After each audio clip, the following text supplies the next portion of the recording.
हाथ जोड़कर सभी देशवासियों को जय गुरुदेव। बाबा जय गुरुदेव ने बताया 3 कर्म होते हैं। एक तो क्रियामान कर्म, क्रियामान कर्म कहते हैं जो हम करते हैं। एक होते हैं संक्षिप्त कर्म, जो क्रियामान कर्म होते हैं उन कर्मों में से कुछ इकट्ठा होते हैं, संक्षिप्त हो जाते हैं, जिनसे हमें आगे का जन्म मिलता है, जन्म और मृत्यु मिलती है। एक होते हैं प्रारब्ध के कर्म। प्रारब्ध के कर्म वो होते हैं जिनसे हमें मनुष्य शरीर मिला है। कर्म 3 होते हैं। गुरु महाराज ने बताया उसी प्रकार से सत्संग, सत्य का संग महात्मा सदगुरु संत के द्वारा होता है।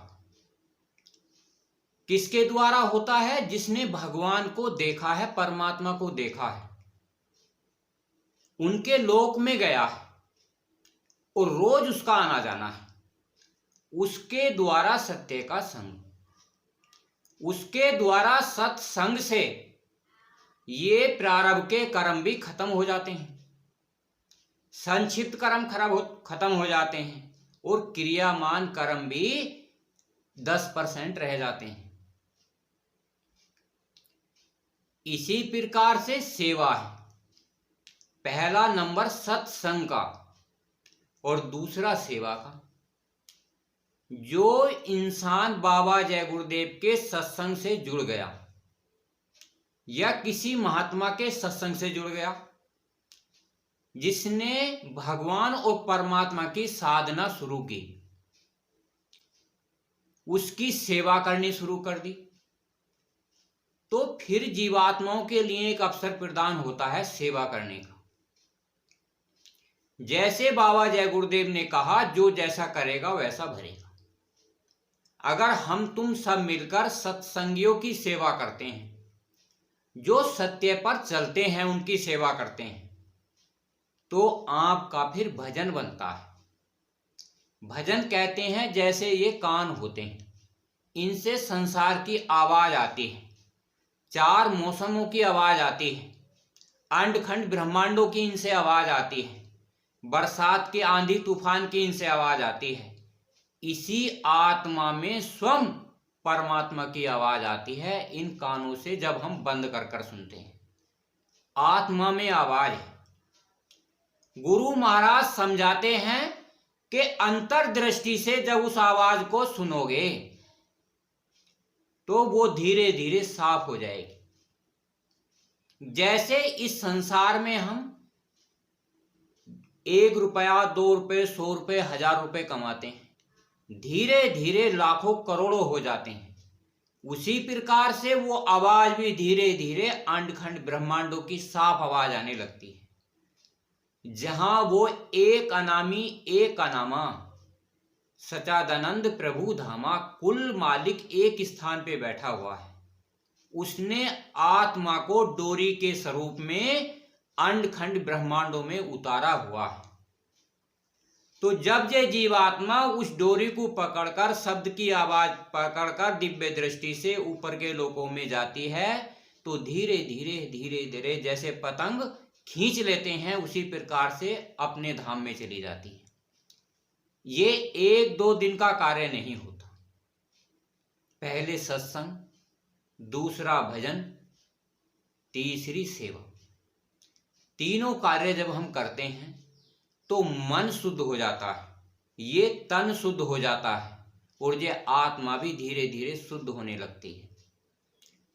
जो करेगा मिलेगा, जो मिलेगा वो अपने गुरु से बताएगा कि मैं पार चला गया, मैंने ऐसा ऐसा देखा, मैंने सूरज देखा, चांद सितारे देखे, अपनी आत्मा देखी, अंडखंड ब्रह्मांड देखे।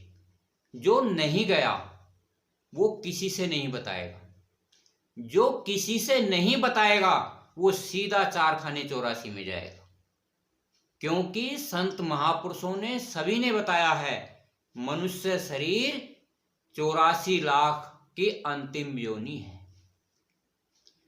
तो इसमें जन्म मरण होता रहता है। गुरु महाराज ने कहा एक जन्म में भक्ति पूर्ण नहीं होती। कोई बिरला होता है, कोई भाग्यशाली होता है जो एक जन्म में पूर्ण करता है। 4 जन्म लग जाते हैं। मनुष्य शरीर प्रारब्ध के संक्षिप्त के क्रियामान कर्मों के अनुसार मिलता रहता है।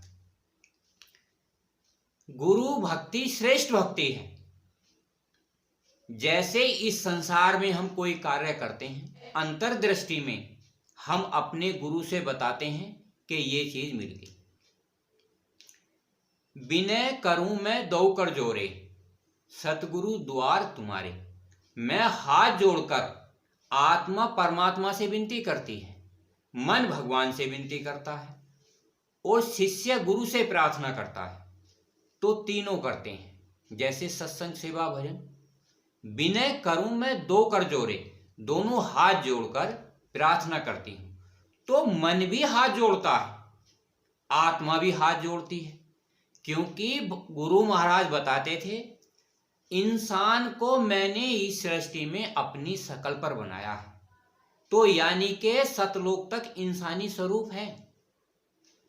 जब हम साधना करेंगे, आत्मा को, मन को, शरीर को सिद्ध करेंगे, तो इंसानी शरीर वहां तक जाता है, सतलोक तक। सतगुरु द्वार तुम्हारे। इस संसार में भी गुरु महाराज ने नाम योग साधना मंदिर मथुरा में बनवाया। वहां हम प्रार्थना करते हैं, सुमरन करते हैं, भजन करते हैं, तो बरकत मिलती है, दया मिलती है, आशीर्वाद जीते जागते महापुरुष से मिलता है। जैसे बिजली के 3 तार होते हैं, जब 2 तार मिल जाते हैं तो बल्ब या ट्यूबलाइट जल जाती है, रोशनी हो जाती। हमारे अंतर में जब हम नाम का सुमरन करते हैं तो प्रकाश हो जाता है। और गुरु जीता जागता अगर हमें महात्मा गुरु सदगुरु साध मिल जाता है तो उसके तीसरे तार मिलने से आत्मा शरीर से निकलकर अंडखंड ब्रह्मांडों में जाती है। रोज आती है और रोज जाती है। ये कितना बड़ा सौभाग्य है। अगर तुम करोगे तो पाओगे, नहीं करोगे तो नहीं पाओगे। बाबा जी ने कहा 2 मिनट करेगा तो 2 मिनट की मजदूरी मिलेगी, 2 घंटे करेगा तो 2 घंटे की मजदूरी मिलेगी। आज वर्तमान कलयुग में कितना बड़ा सौभाग्य है। आप खुद करो और लाखों के रजिस्टर में नाम लिख लो और उनसे बताओ 1 घंटा भगवान के नाम का, 1 घंटा परमात्मा के नाम का आप देकर देखो। बाबा जय गुरुदेव ने कहा आपने कृष्ण भगवान को नहीं आजमाया, आपने राम को नहीं आजमाया, आप मुझे आजमाओ, मैं आपको अंतर्दृष्टि में खड़ा मिलूंगा। बिन गिरत दीप आरती साजू, 2 अखियन मझधारे। बिन गिरत दीप आरती साजू, आत्मा आरती करती है। किसके करती है? मन के द्वारा परमात्मा की। जो ज्योति स्वरूप हमारे अंदर बैठा है, दिव्य दृष्टि में बैठा है, तीसरे नेत्र में बैठा है। वहां कोई दीपक नहीं है, कोई घी नहीं है, कोई बाती नहीं है। वो आत्मा परमात्मा की ज्योति है, ज्योति स्वरूप है, जिसे हम निरंजन भगवान कहते हैं। वही तो काल है। जो भक्ति करता है उसके लिए वो दयाल है। 2 अखियन मझधारे, इन 2 आंखों के मझधारे बीचों बीच जब आप अपनी आत्मा से ध्यान करोगे तो शरीर नहीं रहता। जब आप मन से ध्यान करोगे तो शरीर तुरीयावस्था में पहुंच जाता है, न सोता है न जागता है, पूर्ण तरीके से पता रहता है। जब तुरीयावस्था होती है तो मन देखता रहता है, अंडखंड ब्रह्मांडों को देखता है। और जब भजन बनता है, आत्मा निकालकर तीसरे नेत्र से दिव्य दृष्टि में पहुंच जाती है। भाव सहित निज बैठ जरोगे, भाव बिन भक्ति नहीं। भाव बिन गुरु नहीं मिलते, भाव बिन परमात्मा नहीं मिलता, भाव बिन भगवान नहीं मिलते। भाव का भूखा हूं मैं, भाव ही एक सार है, और भाव से मुझको भजो तो भव से बेड़ा पार है। उस परमात्मा को जिसने पाया, भाव से पाया, प्रेम से पाया। जो हत प्रीतम प्यारे, अगर आप अंतर्दृष्टि में एक बिंदु पर तीसरे नेत्र पर ध्यान लगाओगे तो गुरु महाराज बताते हैं वो तुम्हारा प्रीतम प्यारा है, आत्मा का परमात्मा प्यारा है। कोशिश करने वालों की हार नहीं होती, जो डर जाते हैं उनकी नैया कभी पार नहीं होती। तो बाबा जी ने कहा, तीर ना तलवार से, बंदा जब मरेगा तो कर्मों की धार से। गुरु महाराज ने बताया कि सत्संग करो, सत्संग के कर्म, सेवा के कर्म करो और भजन के भी कर्म करो। तीनों के कर्म अलग अलग होते हैं।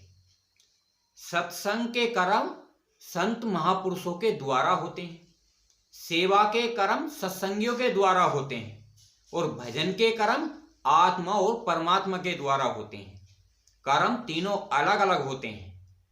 तीनों कर्मों को एक नहीं करा जा सकता, जैसे शरीर को, मन को और परमात्मा को एक नहीं करा जा सकता। एक शरीर में तीनों हैं, पर तीनों के कार्य अलग अलग हैं। महात्मा बताते हैं कि सत्संग कैसे होता है, भगवान कैसे मिलता है, परमात्मा कैसे मिलता है।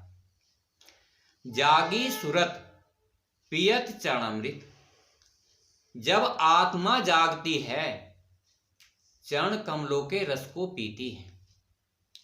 जैसे इस संसार में हम 484 जीवात्माओं की सहायता और उनका रस लेते हैं, जैसे फल फ्रूट, सूखे गीले मेवे, उसी प्रकार से मन अंदर के लोक 3 लोक के रस लेता है, आत्मा 5 लोक के रस लेती है। जो जाता है वो पाता है। इतिहास गवाह है, राम क्यों आए, कृष्ण भगवान क्यों आए, मोहम्मद साहब क्यों आए, दादू पलटू मीराबाई सहजोबाई क्यों आए। कलयुग में भी बहुत महात्मा आए और सत्संग सुनाया, सत्य का संग। घंटा शंख मृदंग सारंगी, घंटा और शंख ज्योति स्वरूप निरंजन भगवान की आवाज, मृदंग सारंगी अंतर के लोगों की आवाज। जो कोशिश करता है कभी बेकार नहीं जाती। आप संसार में कोशिश करते हो, बेकार नहीं जाती। तरीका सही होना चाहिए। परमात्मा जीते जी मिलता है, मरने के बाद ना किसी को मिला है ना मिलेगा। अंत समय में भी मनुष्य शरीर दोबारा मिलता है। भगवान को जिसने पाया, जीते जी पाया। अपने मन को पाना होता है, अपनी आत्मा को अनखंड ब्रह्मांडों में ले जाना होता है। जय गुरुदेव। आरती करती गावत जय जयकार। आत्मा भगवान की प्रार्थना करती है, गुरु की प्रार्थना करती है, अनखंड ब्रह्मांड के मालिक की प्रार्थना करती है। जय गुरुदेव।